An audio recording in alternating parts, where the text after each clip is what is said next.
Muito bem, voltamos com o nosso Gazeta Entrevista desta noite. E olha, gente, como é bom a gente falar de cultura, né? Falar da literatura acriana. Eu tenho o prazer de receber em nossos estúdios o poeta, o escritor, o jornalista Raimundo Nonato, que está aqui hoje para bater um papo conosco sobre Sonhar, Voar, Viajar. Livro que ele lançou recentemente no último prêmio do Ministério Público de Jornalismo. Raimundo Nonato, esse poeta intelectual, é um dos integrantes daquele movimento cultural da década de 1970, foi jornalista do jornal A Gazeta do Acre na década de 80, amigo inclusive do Tião Maia, que faz aqui um dos textos de apresentação e prefácio do livro, etc. Raimundo Nonato, meu amigo, muito boa noite. Boa noite. Tudo bem? Tudo bem. Que prazer te receber aqui. E que bonito esse teu livro, rapaz. Sonhar, Voar, Viajar. Vou mostrar aqui a capa. Por favor, produção. Ficou um livro poético, né? Uma capa poética, né? Ficou poética simples. Simples, poética. Muito simples e muito poética. Como a poesia deve ser. Sim. Simples e que toque o coração. Nonato, isso é o teu terceiro ou quarto? Não, livro? É o segundo. Já pensei que tu já estava no terceiro livro. Não, eu sou devagar. Mas quando escreve, faz um calhamaço como esse, de 314 páginas, tem uns 300 poemas aqui, não tem não? Deve ter mais, considerando aqueles os pequenos, poemetos, né? Os poemetos, né? Deve ter mais. Né? Nonato, você é de uma lavra de escritores, de poetas, que utilizam o verso branco, que falam das suas impressões da vida, dos sentimentos, do amor, da natureza, inclusive poemas seus premiados. Sim. Falam disso, falam da natureza. Como é que é o teu processo de composição das tuas poesias? Eu escrevo por inspiração nela. Tem muita gente que assim não gosta, né? Tem algumas correntes de escritores, de poetas que não assim, afirmam, né, que não existiria isso, né? Eu não sei, os poemas vêm ou não vêm, entende? No meu caso, quando eu lancei o primeiro, que as pessoas perguntavam, né, se viria o segundo, eu simplesmente não sabia se viria, entende? Juro, eu não acreditaria, entende? Eu não poderia afirmar isso. Então, na verdade, para mim é uma surpresa, né, que esse venha, inclusive, com um volume maior do que o primeiro, né? Então, assim, eu não sento para escrever o poema. É uma posição meio cômoda, né? Mas assim, o poema simplesmente vem e eu sento e escrevo. Isso em almoçando num restaurante, no ônibus, caminhando na minha bike, dormindo, eu acordo. Então, enfim, o processo é esse, né? De inspiração. E aí, assim, o que vem na inspiração? A vida, né? O poeta canta a vida, né? Então, assim, a vida, a morte, né, a alegria, a tristeza, o choro, enfim, a vida, não é? Falar de alguns amigos teus que participam aqui dessa obra. O Assis Pereira, grande poeta, amigo. Meu professor, filósofo. Filósofo. Eu vou lá na FEM tomar aulas com ele sempre que eu posso. O Assis é essa figura extremamente querida pelos poetas. Renan Pontes Leite, o nosso querido poeta de Sena Madureira. Aquilo é um príncipe. É meu padrinho na Academia dos Poetas, né? Renan também, de vez em quando, te dá aquelas sugestões, porque ele é uma fera, inclusive nos sonetos, né? Ele eu considero o Renan o maior sonetista do Acre, né? Possivelmente. Enfim, ele é um grande sonetista. Renan, eu costumo dizer que ele se assemelha muito ao Olavo Bilac, naquele processo de formação do soneto, a métrica, a rima perfeita e o conteúdo da poesia dele, né, Nonato? Ele é bem Quem te inspira mais, Nonato? Em termos de pessoas? De pessoas. Isso que eu estava te falando. Às vezes é uma simples frase, às vezes é um som. Estou ouvindo uma melodia, um som, uma frase, entende? Assim, não são pessoas, são acontecimentos, né? Situações, né? Eu assim, rio porque assim, eu moro ali na Gameleira, então eu estou sempre ali. É por isso que muitos te chamam de poeta da Gameleira. Foi o Assis que criou isso. E aí as pessoas passam e dizem assim, olha, vai sair um outro poema. E eu rio porque não são essas as situações que me inspiram. São as situações mais adversas. Claro, por exemplo, o meu primeiro livro, né, As Curvas dos Rios da Vida, foi inspirado num poema composto ali na frente do Colégio das Freiras, né? Naquela curva. Então veio o poema, né? As curvas, e que em seguida deu nome ao livro, né? Mas assim, são situações, né? Do dia a dia, comuns, né? Da vida, né? Alguns poemas teus foram, inclusive, escolhidos para uma obra da Fundação Garibaldi Brasil? Não, assim, eu participei do concurso, né?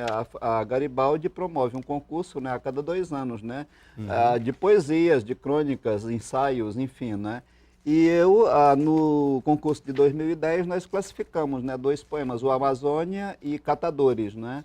Catadores, lixo humano. Aos Garis da Madrugada. Isso. Produção, prepara aí um fundo musical, produção, que eu vou aqui declamar o poema do querido Raimundo Nonato. Produção, prepara aí o fundo musical, hein? Catadores, dores, entre parênteses, lixo humano.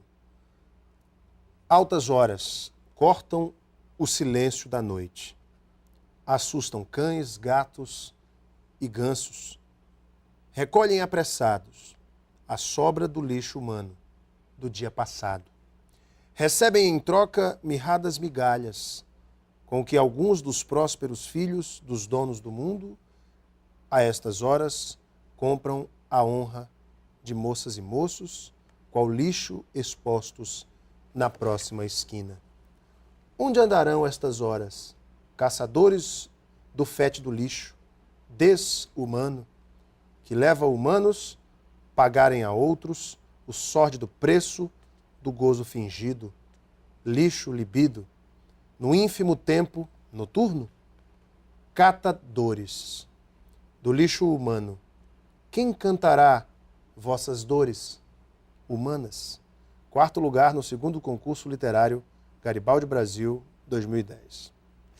Esse poema foi feito na madrugada, né? Assim, eu tive uma dor de cabeça muito forte e quando acordei, eu fui para a varanda e os garis estavam chegando, né? Acho que era mais ou menos 1 da manhã, quando veio esse poema. E daí eu escrevi poemas até 5 da manhã.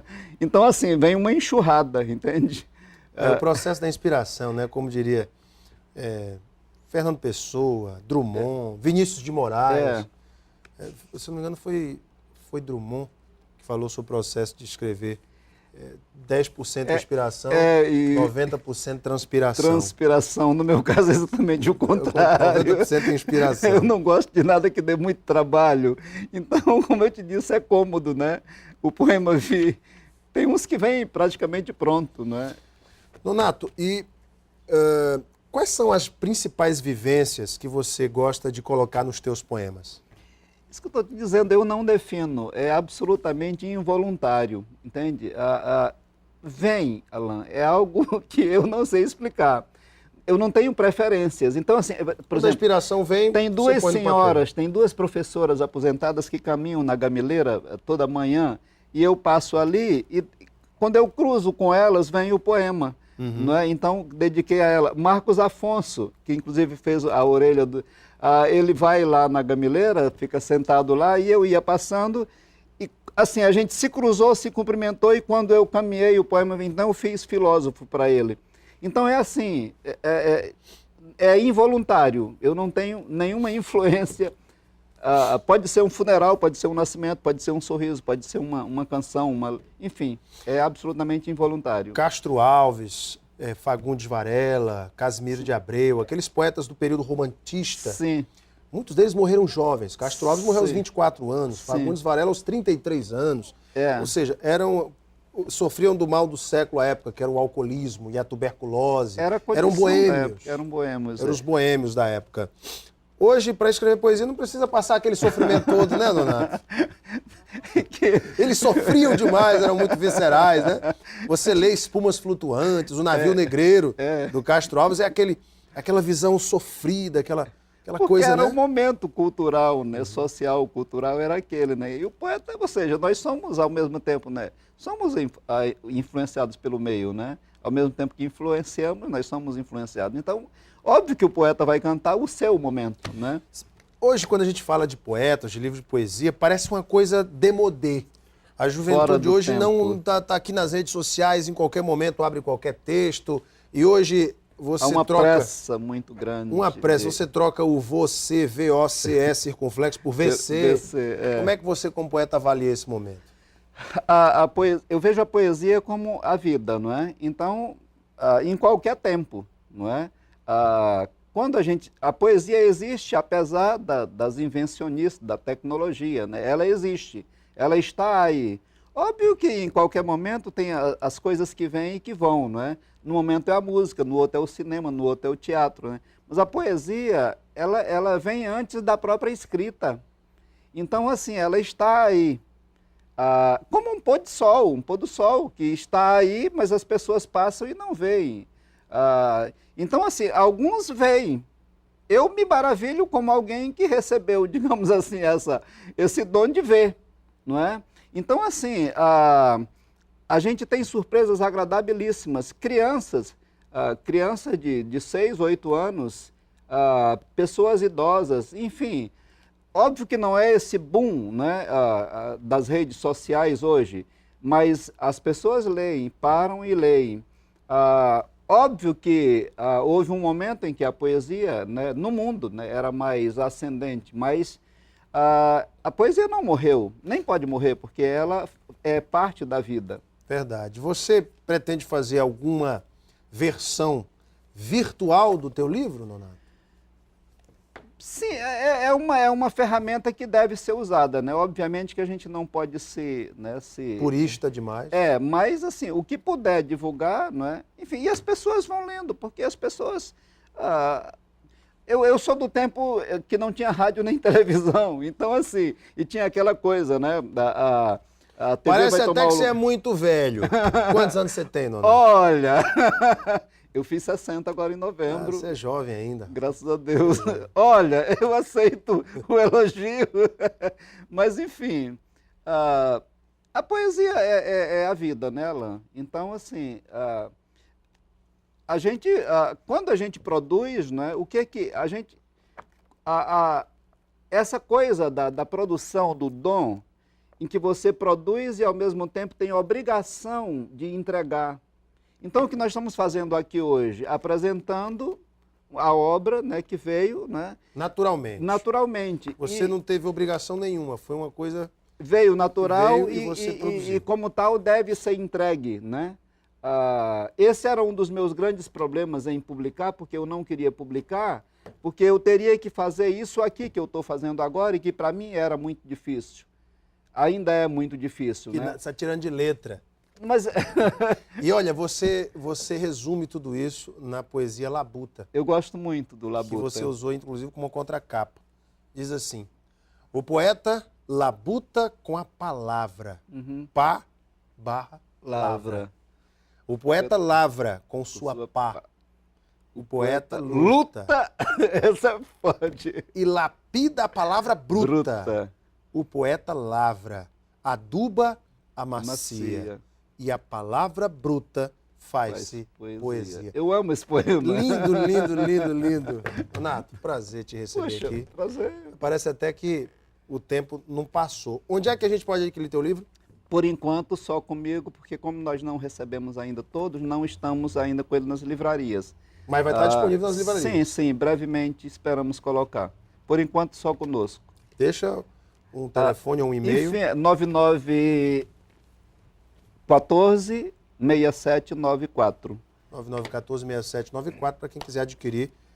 Raimundo Nonato, Sonhar, Voar, Viajar. Obrigado, meu amigo. Sucesso. Que Deus te abençoe, na sua próxima empreitada, que já estamos sabendo, né? Obrigado. Eu creio que você vai nos representar muito bem lá em Brasília. Obrigado, Nonato. Muito obrigado a você.